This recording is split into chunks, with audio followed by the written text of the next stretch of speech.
All right, welcome to another episode of Chapter 4. I figured that, some of you might miss my handsome face. If you can hear that thunder, wow, great timing.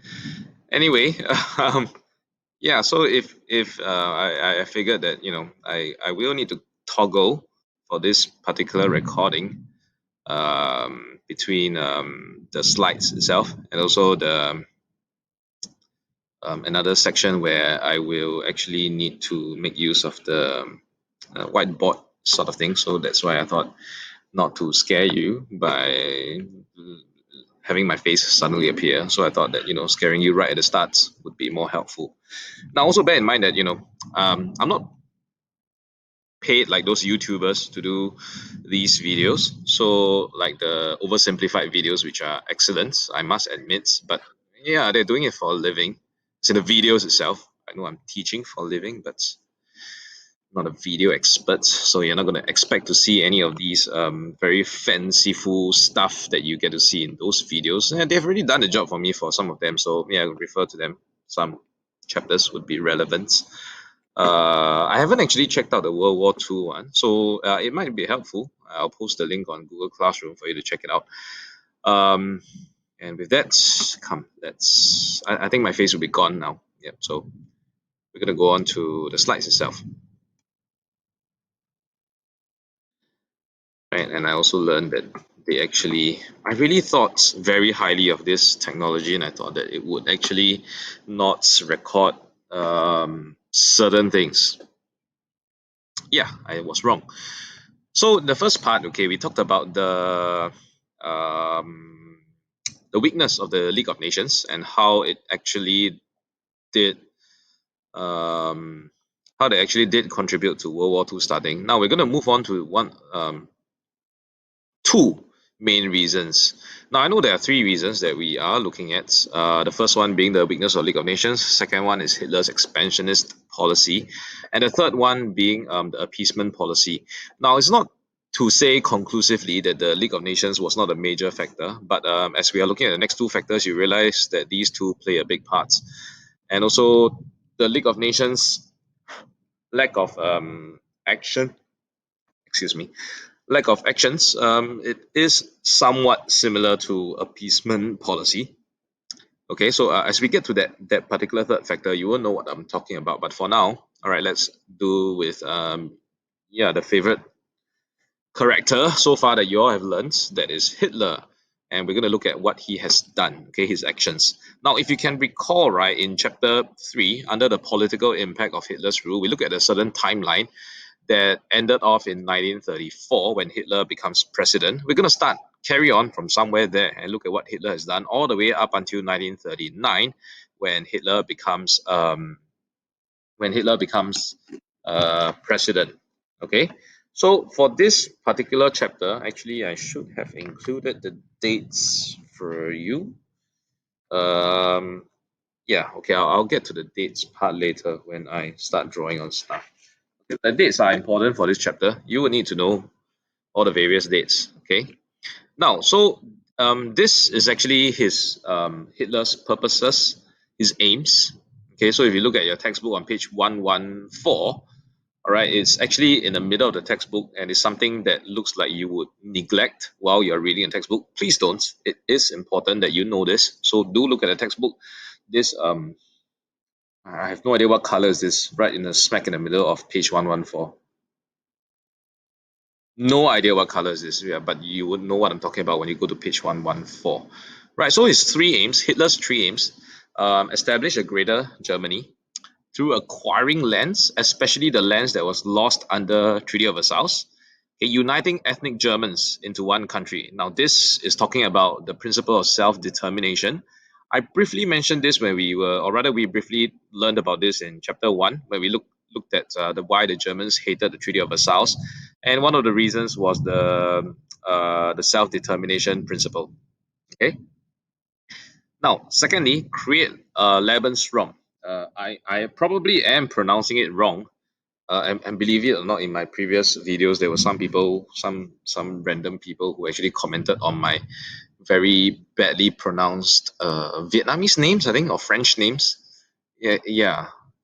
First of all, I was surprised that anybody actually made the effort to listen and watch my videos who are not my students, or they might be my students and actually trolling me, but yeah, I don't care for that.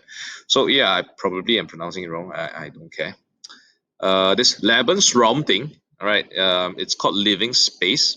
Okay, large areas in Eastern Europe, such as Soviet Union and Poland, to provide living space for growing Germans. Now, think about it. If this particular policy of living space was applied by our current government, it would not be such a bad idea, because you don't have to squeeze with the 10 million people. All right, no, with the how many do we have now? 5 million other people on the MRTs, and your flats won't become smaller and smaller. Mine is smaller than my parents, so by the time it's your turn, the the HDB flats that you're buying would be smaller than mine, because we have limited land space. So then, and we can't expand, other than maybe reclaiming land, but we can't expand.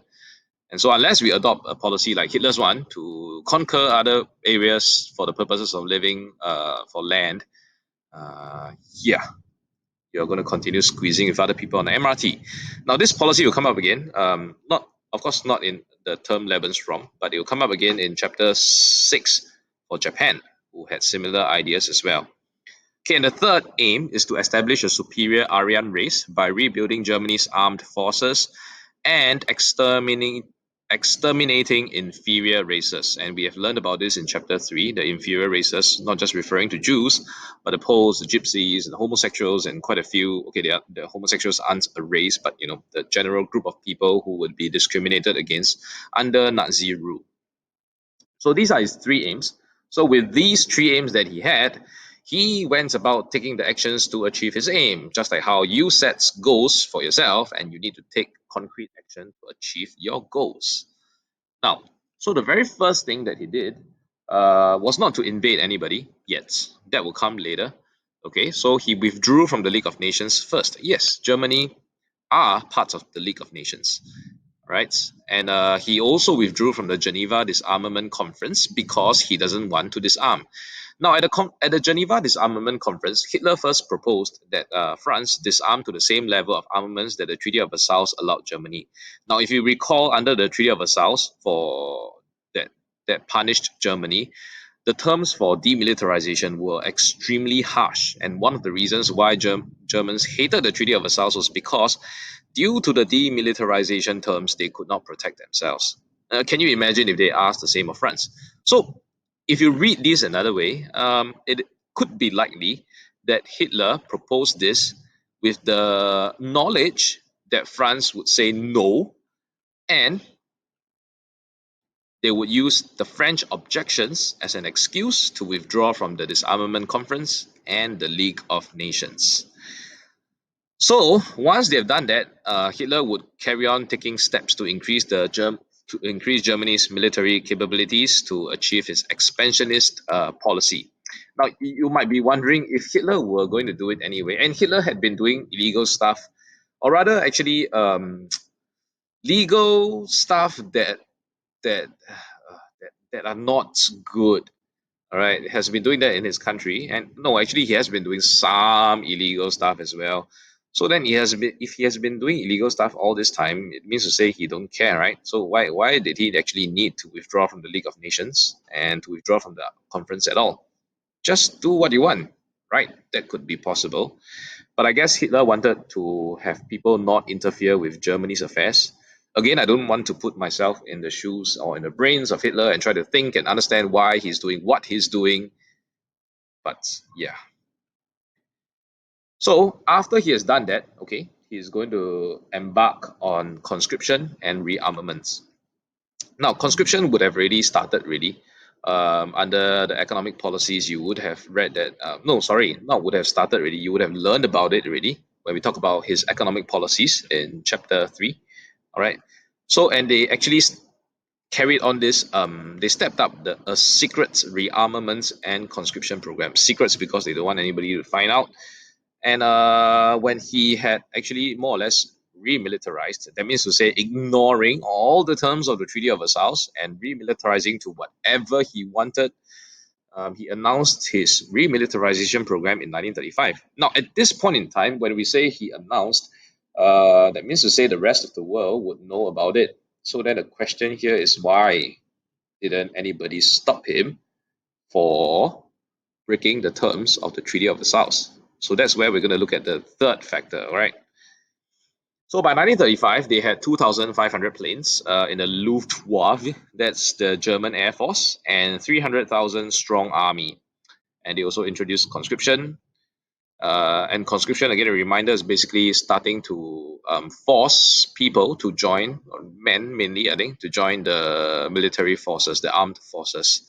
Okay, and while he announced this remilitarization program to the rest of the world, he insisted that he was committed to peace, so that he don't, to allay the Allies' fears, make them think that, hey, Hitler is a nice man, he's a good man. And in fact, we're going to study about this in the next factor as well.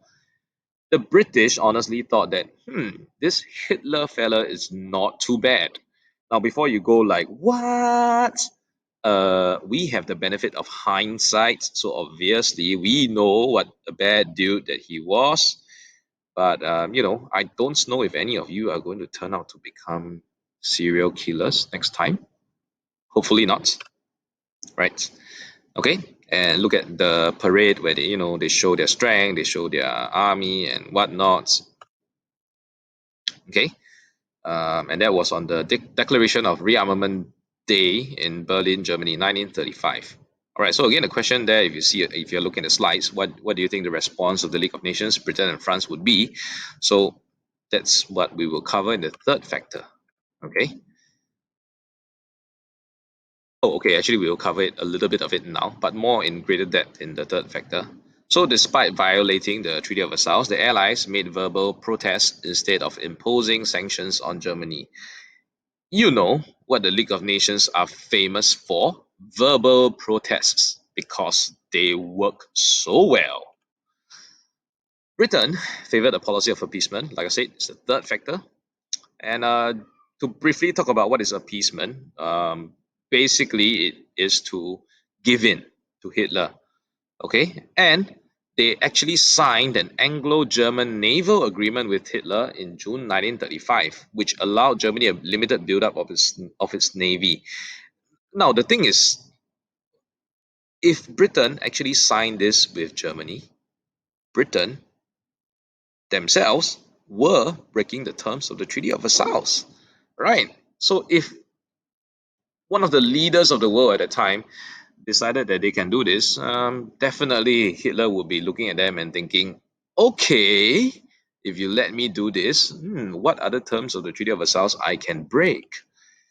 So from 1936 onwards, Hitler increased Germany's buildup of military capabilities and machinery to achieve his expansionist policy. The three aims, remember? Okay, so those are those were his aims, and in order to achieve those aims, it has to be got to do with conquering some other countries. It has to involve some form of invasions and whatnot, and definitely a military is needed. So that's why the first step to take is to actually remilitarize and to carry out conscription, to rearm themselves, and to get them ready for a potential war. Obviously, at this point in time, again, the chapter is about the outbreak of World War II. I don't think that Hitler intended to start a war. The thing is, if nobody stopped him and he conquered all the countries that he wanted, and nobody were to be willing to engage him, then there will be no World War II. But obviously, Germany would be dominating most of Europe then. Definitely, somebody had to stop him, and because they had to stop him, that's why there was war. Okay. So now, the first thing. All right, this is where the dates start. I think actually the dates were started before then. I'll talk again. We'll talk about the dates later, but I will briefly mention them. All right, this is in March 1936. The remilitarization of Rhineland, again another terms of the Treaty of Versailles.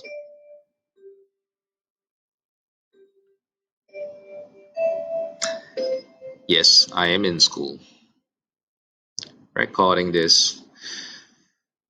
Under the terms of the Treaty of Versailles, Rhineland was to be demilitarized, and Hitler decided, well, I've broken the terms of the Treaty of Versailles, let's remilitarize the Rhineland.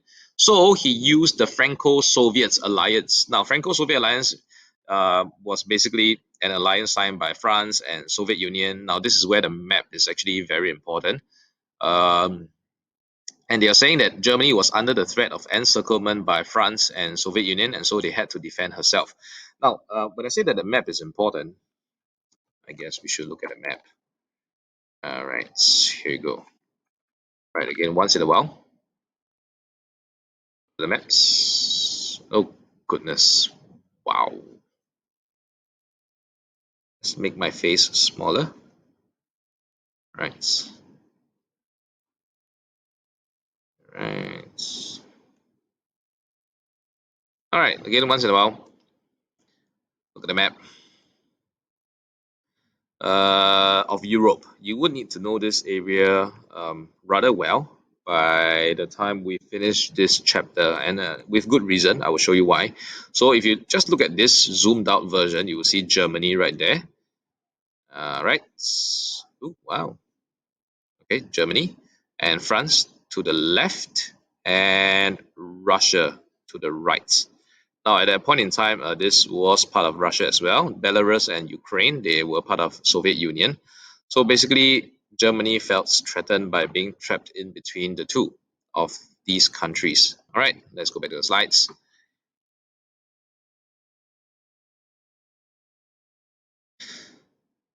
So they had to defend themselves, and therefore there was a need to remilitarize the Rhineland. And if you can recall, the Rhineland was positioned between France and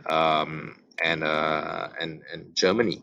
Okay, right. I think I can't show videos here, but again, that's the purpose of this recorded lesson. I am the video. We'll watch the videos in class. Now, Hitler commented on the invasion of the Rhineland. He said this: the 48 hours after the march into the Rhineland were the most nerve wracking in my life. If the French had marched into the Rhineland, we would have had to withdraw with our tail between our legs, for the military resources at our disposal would have been wholly inadequate for even a moderate resistance. What does this mean? Hitler had actually taken a gamble in occupying the Rhineland. He was very worried about the French response to Germany's actions. However, France was preoccupied at the time with elections, and no French politicians wanted to be seen as starting a war because of the horrors of World War One, which was still fresh in their memory. And so the League of Nations basically, do what they do best, man, condemn Hitler's actions, but did nothing else because they were distracted by the Abyssinian crisis at that time. Okay, that was between Italy and France and Britain. So this particular action taken by Hitler, the first that he actually took over any place, even though the Rhineland actually belonged to Germany anyway. The first action was a gamble, and basically, this would give Hitler the confidence to carry on doing whatever that he wanted to do. So I wouldn't say that it is like the most crucial and important factor, but I guess it might actually be a turning point. Okay. So the hypothetical questions that we have that we like to ask about history: if France actually stopped Hitler there and then, would nothing else have happened? I think unlikely. Hitler would just simply have tried again later on. Okay. So that was in 1936 in March. Then the following year in 1937, okay, the next action that Hitler is going to take is to be involved in the Spanish Civil War. Now, not a reminder, but you're going to study more about civil wars next year. We talk about Korean War. But before we get to that, a civil war is basically internal fighting. Just recall, Captain America versus Iron Man, Civil War. Right, good guys versus good guys. So if we were to have a civil war in Singapore, it'd be like Bukit Panjang versus Choa Chu Kang or Tampines, stuff like that. Right. Now, so what happened in the Spanish Civil War? Hitler sent soldiers, equipment, and warplanes to support the Spanish nationalist forces. Now, who were the nationalist forces fighting? The communists. So, his aim was actually to divert British and French attention from his expansionist plans into Eastern Europe because Spain is on the left of Germany and Hitler was aiming to expand into the right, the eastern parts of Germany. At the same time, okay, this was the first time that Hitler has actually remilitarized. How did he know that his army and his air force, and furthermore, the air force is relatively new because of technology at the time, it was really quite a new thing, okay? Um he needed to test them to make sure that they actually can work well in a war. So, you know, how better to test them in a war than to be actually involved in a war? And the German Luftwaffe against the Air Force, they proved to be a formidable force, leading to heavy civilian casualties in many Spanish cities. So, yay! Hitler successfully tests his army and his air force, and he's now ready for war. Now, why did the League of Nations again, doing what they are famous for, take no action, verbal condemnation against Germany? Uh, Remember again who the Spanish nationalist forces were fighting. They were fighting the communists. And Britain and France at the time also did not really like the communists. It was a new thing. They didn't like what was Stalin doing in Soviet Union. So when Hitler actually fought the communists, whom he hated himself, he portrayed himself as the defender against the perils of communism. So, the Western powers. Now, the term Western powers is loosely defined to be basically the people in the West, but mainly this would refer to Britain, France, and even the USA. Okay. Now, this led the Western powers to believe that they could actually trust Hitler, and so they decided, hey, why intervene when this dude is fighting our greatest, not greatest, but one of our enemies, that's communism. And again, in turn, what this does is to give Hitler the confidence that Britain and France were weak, and this made him even more aggressive. So that was 1937. So we've done again reminder of the times and the years. 1936, uh, remilitarization of Rhineland. 1937, Spanish Civil War involvement, and now we are moving on to March 1938, German reunification with Austria. Perhaps I should actually write the dates. Let me just try them. Okay, so that you remember them if you are looking at March. Okay, March 1938. Oops. Right. And Hitler's books, the bestseller, Mein Kampf, stated that he wanted Germany and Austria to be unified, because they have a long history about that. And after World War One, many people were from both Austria and Germany were strongly supported such a union. Many Austrian-born Germans, such as Hitler himself, okay, saw the prohibition of the union between Germany and Austria as contradicting to the principle of self-determination insisted by the Allies. So then you have Germans who regarded themselves you think of German as a race, not a country. So these Germans, they were born in Austria, and they felt that they should actually be part of the German country. Like Hitler himself didn't have German citizenship until much later. So in 1934, actually Mussolini had tried to stop Hitler when he tried to take over Austria in 1934, and that was a period of time where they are not too good friends yet, but eventually they became good friends and they became allies in World War II, where Hitler had to save Mussolini quite a few times, in fact, in World War II, and they became allies in 1936. Okay? Now, how this happened was first Hitler encouraged the Austrian Nazis to make trouble and push for political union, Anschluss. Again, probably pronouncing it wrong. But oh yes, you need to take note of all these terms, right? Because if they do come out as SEQ and you have no idea what they mean, then too bad for you, like Le Bon Strom and this Anschluss thing. So you don't have to necessarily learn how to spell them. So even if you make a statement to say that Hitler wanted to have form a union with Austria, that's fine without using the actual term. But the thing is, you need to be able to recognize these terms if they are in the question itself, and not like my former student refer to Führer as a German car company.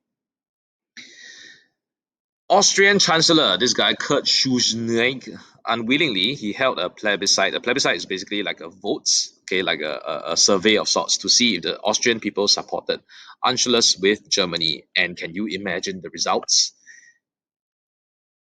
Oh, okay, yes. Before we get to that, Hitler actually sent in troops to keep order. Now you can't see me now, but I'm doing the air quotes keep order during the voting. And 99.75% of the population voted for the Union.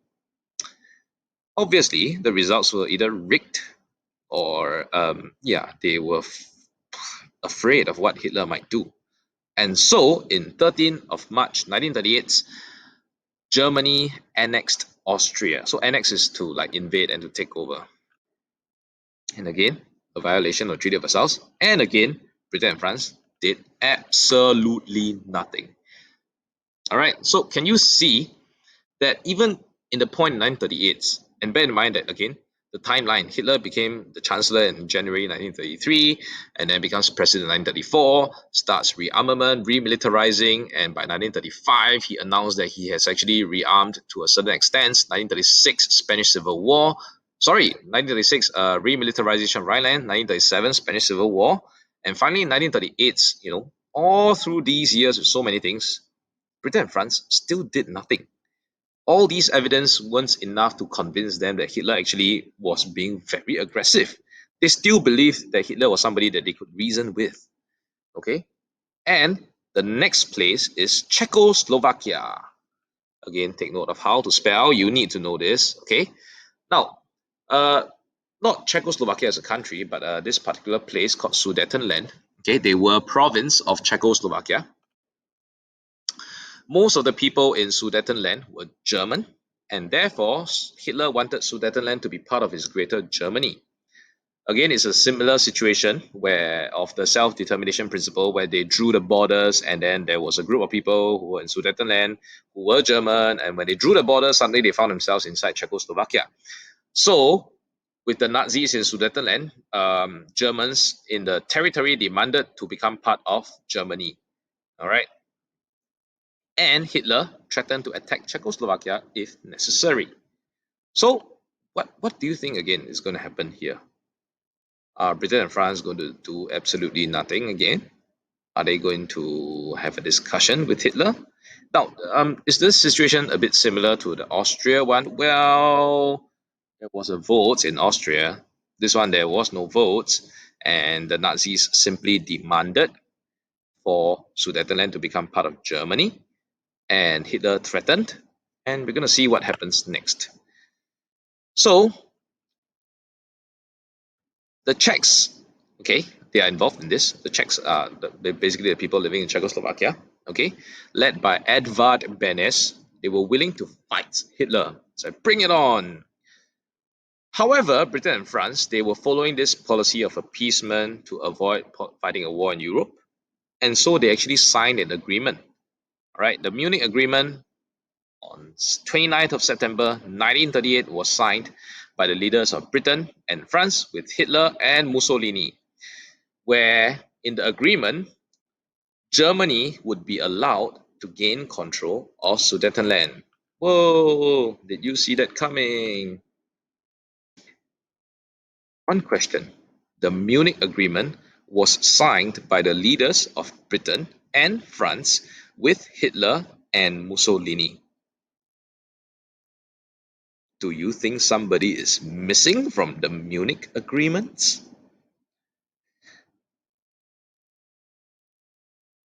Yes, you would have guessed. Where is Czechoslovakia in all this? How come they have no say when a part of their country is being given up and given to another dictator? Right. It's a very puzzling situation in which Britain and France decided to do whatever they want, and they agreed to give away another piece of land that didn't belong to them at all.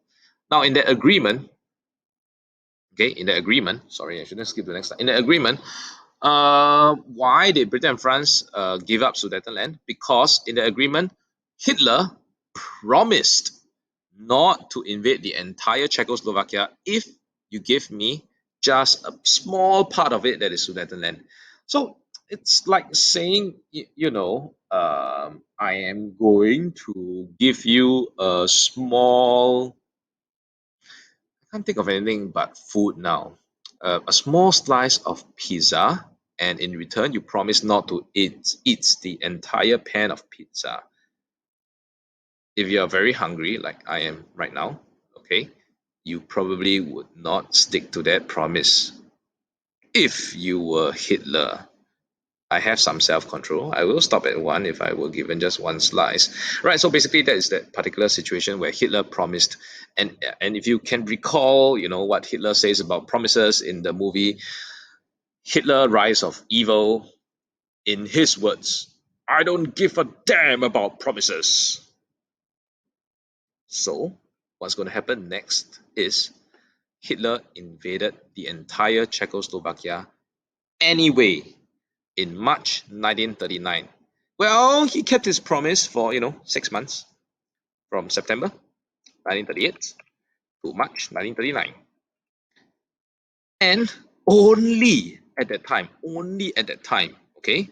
That means to say after the remilitarization of Rhineland, after the Spanish Civil War involvement, after the annexation of Austria, and after Sudetenland, and only now the British Prime Minister Neville Chamberlain realized that Hitler could not be trusted. And he was worried that Poland would be Hitler's next target. Now, why Poland? We'll get to the map later. Britain and France warned Hitler that they would go to war with Germany then, if he invaded Poland. Right. So let's move on to the map now. Hey.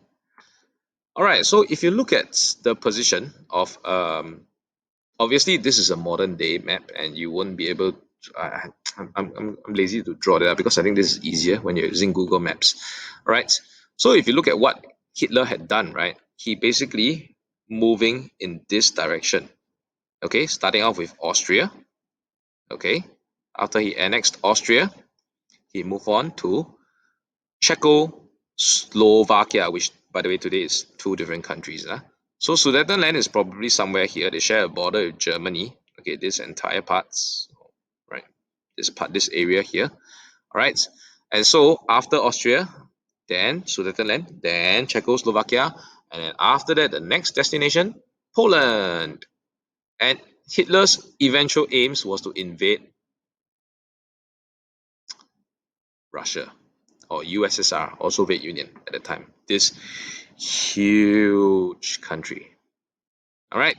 So there you have it. Okay, that was Hitler's plans, and it's going according to the map. Now, one problem. Okay, before Hitler actually invades Poland, okay, the potential danger here is Stalin. Okay, now, he wanted to avoid a two fronts war. Now, take note of this term, two fronts war, with the Soviet Union in the east and Britain and France in the west. On August 1939, 23rd of August, Germany and Soviet Union signed the Non-Aggression Pact. Now, this Non-Aggression Pact basically means to say that I don't attack you, you don't attack me. Now, bear in mind, right, remember that Germany, or rather Hitler, hates the communists. Why would he sign a pact with them? It is because he wanted to avoid the two fronts war. Now, what exactly is a two fronts war? Okay, sorry, I'm really going all over the place now. Let me come back to the slides. Okay, now the pact first stated that Germany and Soviet Union would not attack each other, and they would resolve any problems in a friendly manner. There was a secret protocol included in the pact which divided Eastern Europe between German and Soviet spheres of influence, and Poland were to be divided between them. Okay, now going back again to the map, a two fronts war means to say that after Hitler has conquered everything on the right hand side of Germany, okay, if he were to invade Poland and that pisses off Stalin, Stalin would come at him, right? Would attack him, and then at the same time, France and Britain already promised that they would actually attack Germany if they were to start invading Poland. So then the two fronts war would mean Germany on the left facing Britain and France, and Germany on the right facing Soviet Union. So there was a need to avoid this two fronts war because it's dangerous to fight a war on two fronts. Like if Singapore, we were to face a two fronts war, we will be going against Malaysia to our north and Indonesia to our south. That's never an ideal situation where you are sandwiched in between. any kind of country, and then you are facing enemies from all over. Okay, that's not the kind of war that you want to be. Now, this term would be important because eventually Hitler, for reasons that we'll learn in the next chapter, he's going to start that two fronts war, and that is going to be one of the reasons why he lost the war. Okay. Now, okay, I already mentioned Stalin and Hitler, they were unlikely allies. So this non-aggression pact actually shocked the entire world. They weren't, they didn't think that Hitler and Stalin would actually do that. Stalin also viewed Britain and France's appeasement policy as encouraging Hitler to expand into Eastern Europe. Oh, yeah, sorry. Now we are looking at the motivations of why Stalin signed the pact. Because he didn't trust the Allies, especially when the Soviet Union was not consulted in the signing of the Munich Agreement. In other words, Stalin is very much like one of the people that he removed previously, Trotsky. Stalin had no friends.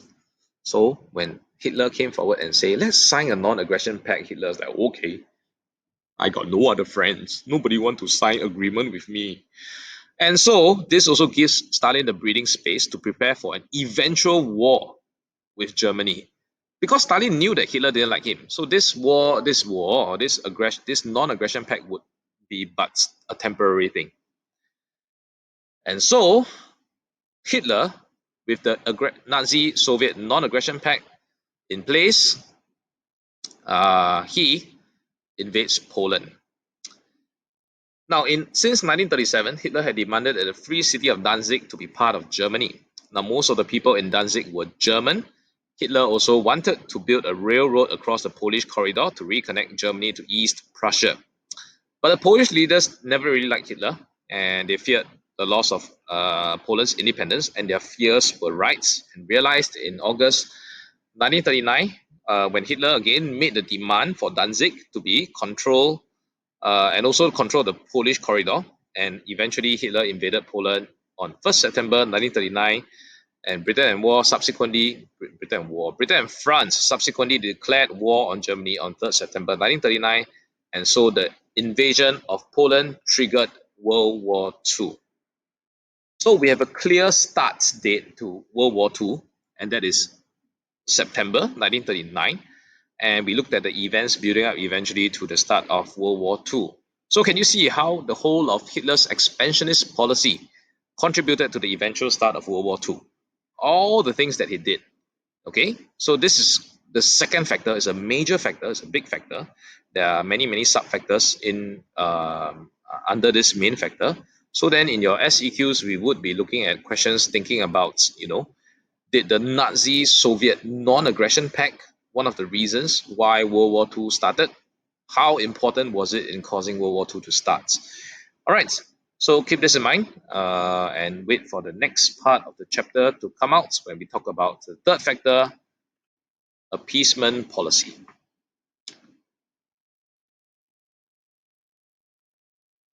All right, that's all, folks.